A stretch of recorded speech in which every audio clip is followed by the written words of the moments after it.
And therefore this preparation, these full course will certainly give you a very long way in preparing yourself as a good lawyer, as a good judge. I am sure that this event will go in a long way in producing good judges, good lawyers who will serve the society, who will serve the nation, and ultimately do their best to do justice to the end consumer of the system, that is the citizen of India. With this note, I declare this 9th Moot Court, National Moot Court, as formally inaugurated.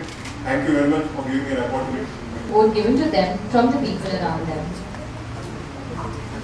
Here at G.H. Raisoni Law School, we value our intellectual capital and nurture it through the perfect blend of tradition as well as contemporary ways and means for the comprehensive development of students' personality, so that every year the society at large is benefited with the well-equipped professionals who can significantly contribute to the value creation process. Thanking family is not a custom, but a societal norm that cannot be avoided. Hence, I call Mr. Rahul Kishnani, President Student Council now. Honorable Srimati Justice Vasanti Jinai, Honorable Sri Justice Bhushan Ji Gavai, respected Principal Sir Dr. J. Rabraj, our valued invited guests, ladies and gentlemen. It's my privilege to have been asked to propose a vote of thanks on this occasion. I, Rahul Kishnani, President, Students' Council, Nagpur University, on behalf of whole G.H. Raisoni Law School, extend a very hearty vote of thanks to the whole fraternity of law sitting here together. All speakers for gracing your important work and sharing with us your findings and opinions today. I thank Honorable Sri Justice Bhushan Ji Gavai, Judge, Bombay High Court, Nagpur Bench, for accepting our invitation and enlightening us with your valuable words. Your Lordship, we completely agree with you that law is a great profession and it has produced many leaders who have served our country. Your Lordship, we also agree with you that criticism is standing at the doors of the judiciary, but I assure you that we, future lawyers, will strive our best to end this criticism and uphold the dignity of judiciary. I also assure your Lordship that apart from working for profit-making companies, we will also serve our country and profession simultaneously. I extend my gratitude to the chairperson of today's function, Honorable Srimati Justice Vasanti Ji Nayak, Judge, Bombay High Court, Nagpur Bench, for always guiding us and sharing learning experiences with us. Your Ladyship, we assure you that we will continue to work towards the excellence and further creating more legal minds at G.H. Raisoni Law School. Your Ladyship, we also highly acknowledge the valuable tips that your Ladyship shared with us. I also thank you for sharing with us the golden rules of drafting and pleading. I am sure that it will prove to be very useful for all the students present here. I also assure you that it will be a great pleasure to follow your footprints that you are leaving behind for us as an inspiring path. I cannot forget to thank our principal, Dr. J. Rabraj, for his guidance and leadership, who actually set things in motion and make it a reality. I will be failing in my duty if I do not thank our teachers and all faculty members, including non-teaching staff, who have worked day and night to make this event reach to its height. I also thank all the office bearers and executive members of Moot Court Association for wholeheartedly working for this event. Last but not the least, I thank all the participating team members for participating in this event and gracing us with an opportunity to serve you with our hospitality and service. As we pull up the curtains today for the SHAN 9th National Moot Court Competition 2014, I assure you to have a great learning experience and a gala time throughout your stay. SHAN means the moments, and we at G.H. Raisoni Law School will provide you with the best possible knowledge and a lifetime moments that you will always cherish. As the competition is now formally open, I extend my best wishes to all the participants, and as they say, may the best team win. I end my words with these following lines.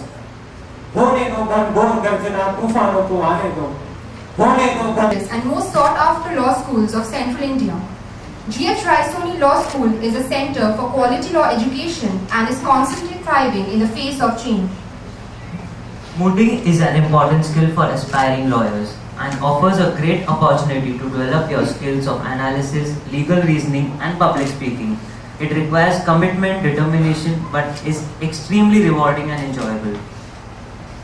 After the preliminary and semi-final rounds and all the other admirable and constructive competitions, it is a great pleasure for all of us to welcome you all to the final round of the 9th. We are highly obliged to have between us Honorable Shri Justice M.L. Tehliani Sir, former Justice K.J. Rohi, former Justice S.R. Your Lordship by awarding adjectives like a no-nonsense person and a true flag bearer of the rule of law in this country.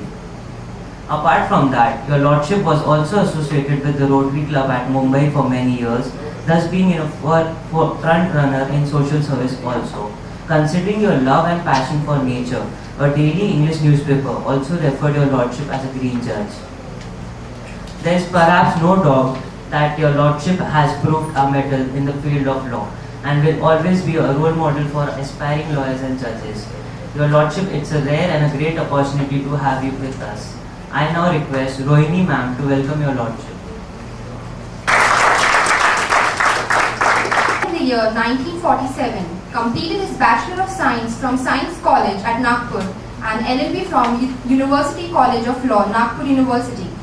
Your Lordship was enrolled as an advocate of the High Court on 20th August 1971 at Nagpur. Your Lordship has experience of practicing in diversified fields of law, including civil and criminal matters. Climbing the stairs of success, Your Lordship joined as Civil Judge, Junior Division, and then Judicial Magistrate, First Class in the year 1974. Your Lordship also served as the Principal Secretary and Remembrance of Legal Affairs to the Government of Maharashtra.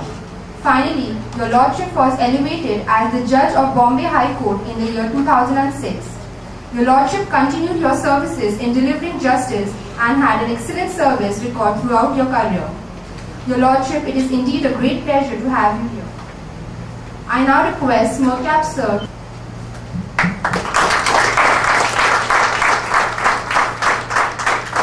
Skills from your father, late Shri Dadasaheb Rohi.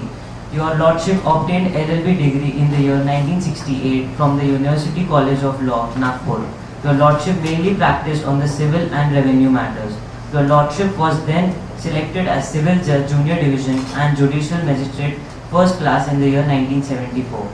Considering your hard work and dedication, Your Lordship was then promoted as a Civil Judge, Senior Division. Your Lordship was also appointed as Bombay High Court Nagpur Bench in the year 2003 and was posted at Nagpur Bench. He presided over the division benches of Constitutional and Criminal Law. Then retired in the year of 2009, Your Lordship was soon thereafter appointed as the member of the Maharashtra Administrative Tribunal.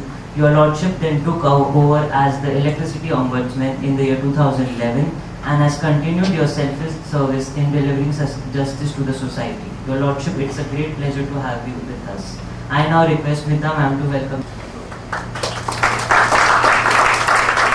Kindly start with the court proceedings. With your permission of this honorable bench, I request the petitioners to present their case. Matter of Paradise and others versus Union of India and others. We have approached this honorable court under Article 136 of the Indian Constitution.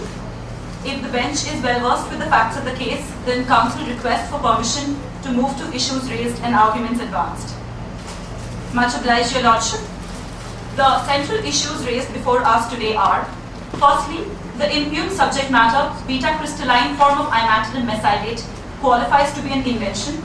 Secondly, the subject matter is not hit by Section 3D of the Indian Patent Act 1970. Thirdly, the present application may be considered a selection patent.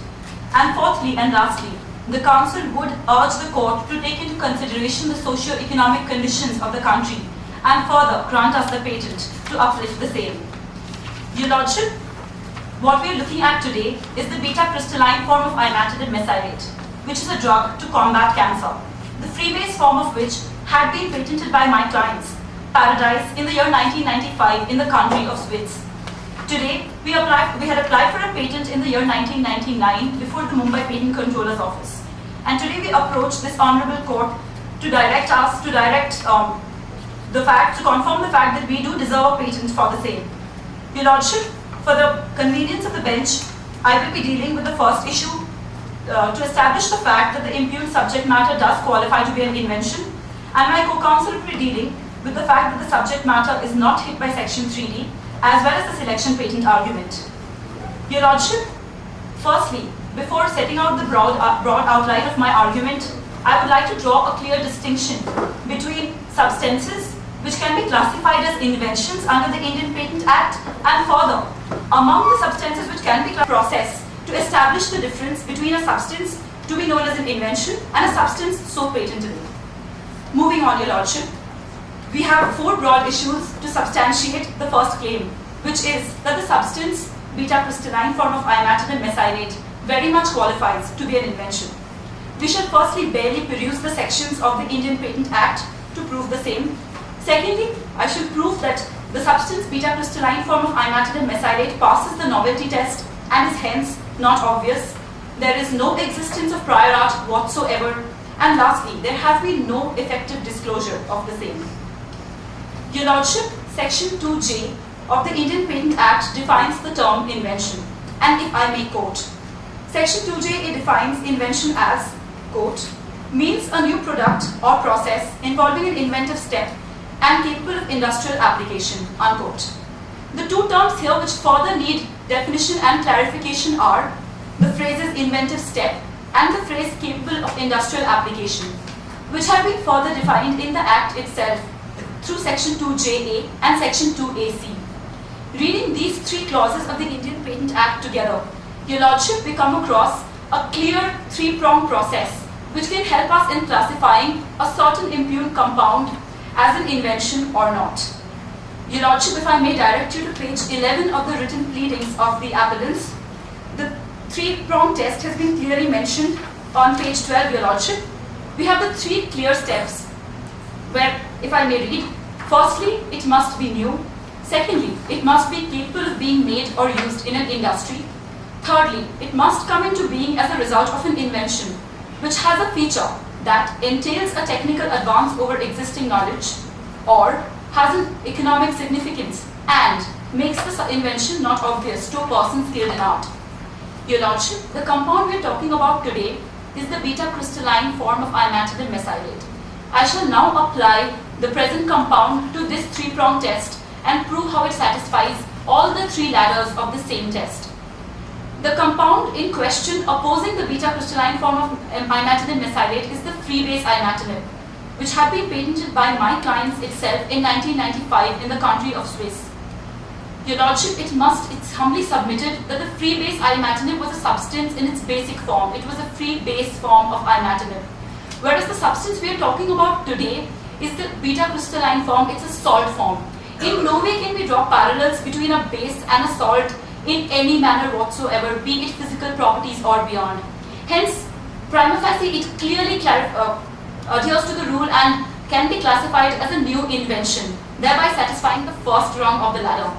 Secondly, moving on to the fact that it must be capable of being made or used in an industry. As mentioned by me before, Your Lordship, this drug is an extremely important cancer combating drug, which is the heart and soul of the pharmaceutical industry, as we are well aware of the threat which cancer poses before us in this country before. Hence, the second prong stands satisfied. Thirdly, we come to the most debated wing of this test, which says that it must come into being as a result of an invention which has a feature that entails technical advance over existing knowledge. Your Lordship, the transition from the base to the salt as contended is an extremely complicated procedure which has multiple technical advances on multi-levels. If I may direct Your Lordship to page 13 of the written submissions, para 13 of the same clearly states that this technical advance can be observed as compared to the existing knowledge by way of demonstration of polymorphism, isolation, characterization of beta and alpha crystal forms of imatinib mesylate, identifying suitable properties in the beta crystal form usable in the making of oral solid drug formation for curing cancer. Hence, Your Lordship, there is a very clear demarcation that we have a very, very clear technical advance over the basic compound which was first patented by us in 95. The second prong of the argument says economic significance. As mentioned by me before, even though it is an OR clause, we clearly have an economic significance for the drug in the market. And lastly, it makes the invention not obvious to a person skilled in art. Your Lordship, I humbly contend that the beta crystalline form of imatidine mesylate is in front of the world for the very first time. It is a unique invention manufactured by my clients. Hence, in no way can it exist or be anticipated by anyone ever. Hence, it's completely a novel invention. Thereby, as I had clearly laid down the three-pronged test and applying the facts to the case, I completely satisfy the point that the compound in question does follow the three steps and does qualify to be an invention under Section 2J of the Indian Patent Act. If the bench has any clarifications, the council would love to substantiate on them. Submitted data from this list. Much obliged, Your Lordship. Every data has been put on record before the patent controller when we had applied for patents in the year 1999 in Mumbai. Still rejected your activity. I'm sorry, Your Lordship. I beg your pardon. Your application was rejected by the controller. Then had you gone to appellate tribunal? Much obliged, Your Lordship. Concentrate the situation right now. Much obliged, Your Lordship. In the year 1999, we had applied for a patent of the beta crystalline form of imatidine mesylate in the Mumbai office of the Controller of Patents. Following the law of the land, as India at that point of time was in a transition phase as it had recently ratified the TRIPS agreement. Therefore, following laws of the TRIPS agreement, our patent application was kept in the mailbox till the year 2005. In the interim period, we had been granted exclusive marketing rights mentioned under Section 4A of the Indian Patent Act, owing to which the generic manufacturers were barred from manufacturing and selling their medicines. In the meanwhile, the appellants, the opposers of this very same the generic manufacturers had filed pre-grant opposition before the Mumbai Patent Controller to object to the decision of the Patent Controller of Mumbai. The Mumbai Patent Controller had further ruled against us, which is why the appellants had moved on to the Intellectual Property Appellate Board in Mumbai. As the fact sheet clearly mentions that according to the decision of the Intellectual Property Appellate Board, it was a three-pronged decision on three important matters as highlighted by me in the first minute of my argument. The Intellectual Property Appellate Board held that the product was clearly novel and not anticipated. However, the reason why this patent was not granted to us was because it attracted Section 3D of the Indian Patent Act, an argument which shall later be dealt in detail by my co-counsel. It is an appeal from the Intellectual Property Appellate Board that today I stand here before your august bench to present my case. Why did not you approach the High Court against the decision of this appellate court and try and make it? Much obliged, Your Lordship.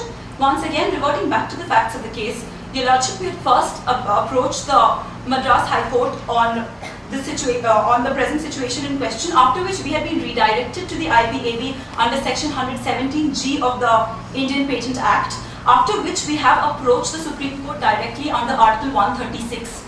Primarily, because the situation at hand, it's a largely factual situation owing to which we have approached this Honourable Court. Judicial review on the decision of appellate court by the High Court. Why should you come to Supreme Court? Much obliged, Your Lordship.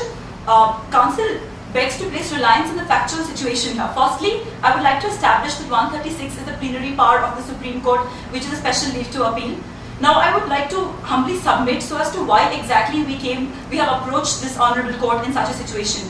Your Lordship, we are dealing with a patent which we have applied for in the year 1999. Now, following the law, our patent life had itself started in 1999, and further moving on, we've already wasted precious years in litigation.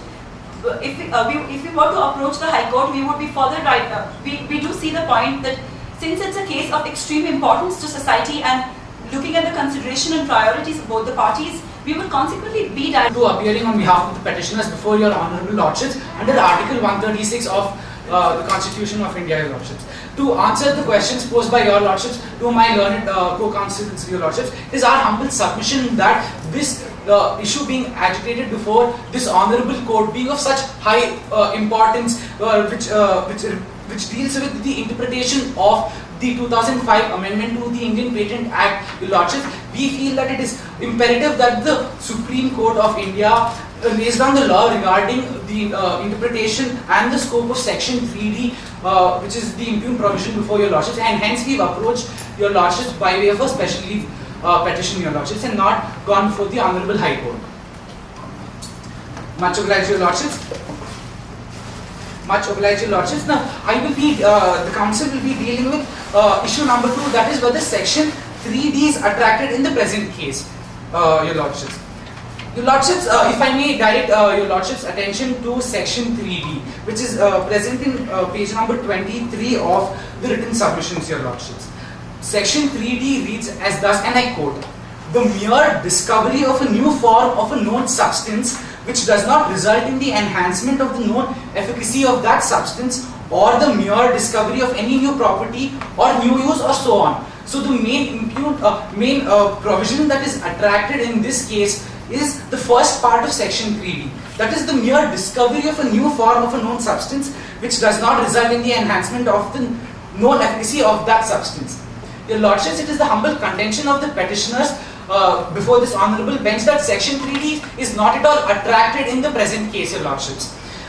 This we substantiate by your lordships. As your lordships already saw, the impugned compound, that is the beta crystalline form of imatinib myceliate, satisfies the requirement of an invention as 21J and 21JA of the Indian Patent Act, your lordships. Thus, it cannot be regarded as a known substance as is present in section 3D, your lordships. It is our humble submission that for the application of section 3D, firstly, it must be a mere discovery of a new form of a known substance, your lordships, which as already put forth before your lordships, it is not. It is an invention, and it consists of novelty, your lordships, and hence it is not attracted. Secondly, secondly, your lordships, if it is considered as the mere discovery of a new form of a known substance, then it should also not result in the enhancement of the known efficacy of that substance to fall under the purview of section 3D, your lordships. Further, breaking down section 3D even more and analyzing each and every word of section 3D, your lordships, it is our humble submission that the very second word, that is the mere discovery, your lordships, it is our humble submission that invention cannot be characterized by the use of the word mere, your lordships. It is our humble submission that section 3D, as it is present after the 2005 amendment, is an extension to the provisions 2(1)J and 2(1)JA. That is, section 3D acts as an explanation or an extension to what an invention is, your lordships. Thus, it is our humble submission that once a compound satisfies the criteria of an invention under section 2(1)J and 2(1)JA, the section 3D cannot be attracted at all in the present case, your lordships. And this we infer by referring to the Latin maxim ex majore cautela, your lordships, which basically means from excessive caution. Your lordships, it is a humble submission that this Latin maxim ex majore cautela was applied by this honourable court in the landmark judgment of A.K. Gopalan, which was further followed by Keshavananda Bharati, your lordships, where the learned judges observed that this provision is used when is used to clarify the present situation that is present in a statute, your lordships. The relevant provisions that their lordships were dealing with was section 13 of the Constitution of India, your lordships, where they held that section 13(3) acts as ex majore cautela. That is, section 13(3) clarifies as to what is law under part 3 of the Constitution, your lordships. Thus, it is a humble submission that the section 3D which of the Indian Patent Act acts as ex majore cautela. That is, it explains or clarifies as to what an invention is with respect to section 2(1)J and 2(1)JA, your lordships. Now, moving on, your lordships, the third word of section 3D, your lordships, the word that is being used there is discovery, your lordships.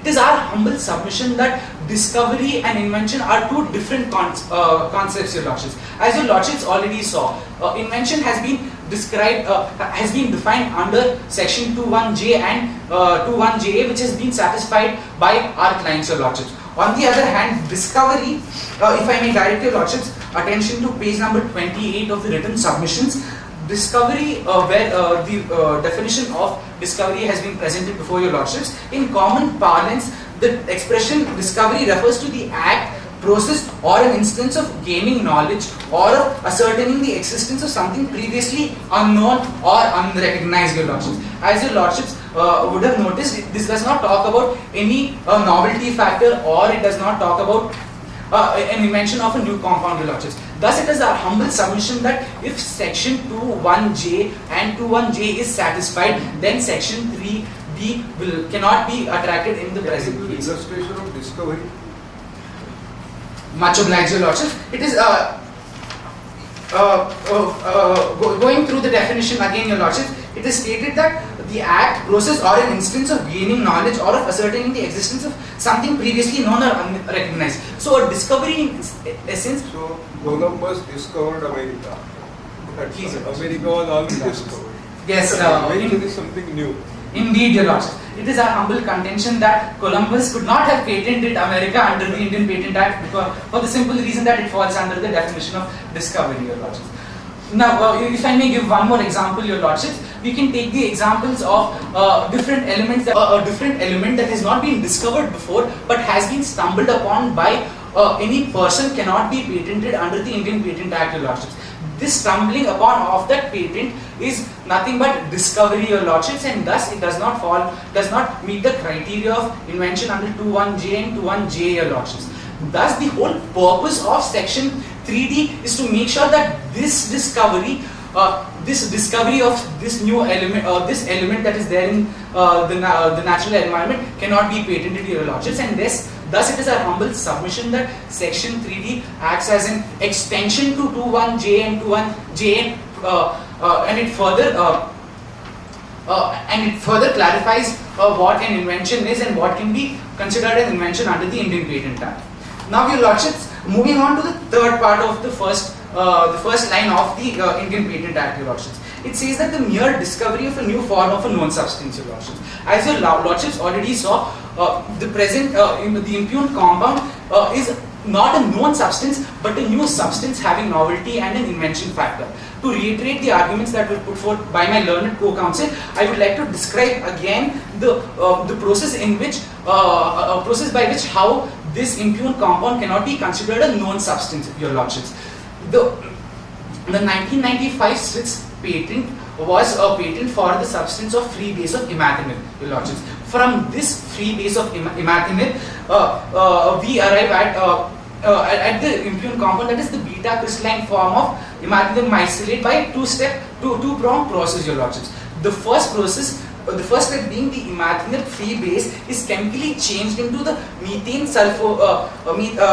sulfonic acid salt form, and secondly, converting this methane sulfonic acid salt form to a particular crystal form of this salt, that is the beta crystalline form, your lordships. Thus, it is our humble submission that firstly, it is not a known substance, and thus it does not fall under the purview of section 3D, your lordships. Secondly, by the use of the words mere and discovery, it is our humble submission that section 3D acts as an extension to section 2(1)J and 2(1)JA, and thus if the criteria of an invention is satisfied under 2(1)J and 2(1)JA, then our clients are automatically entitled to a grant of patent.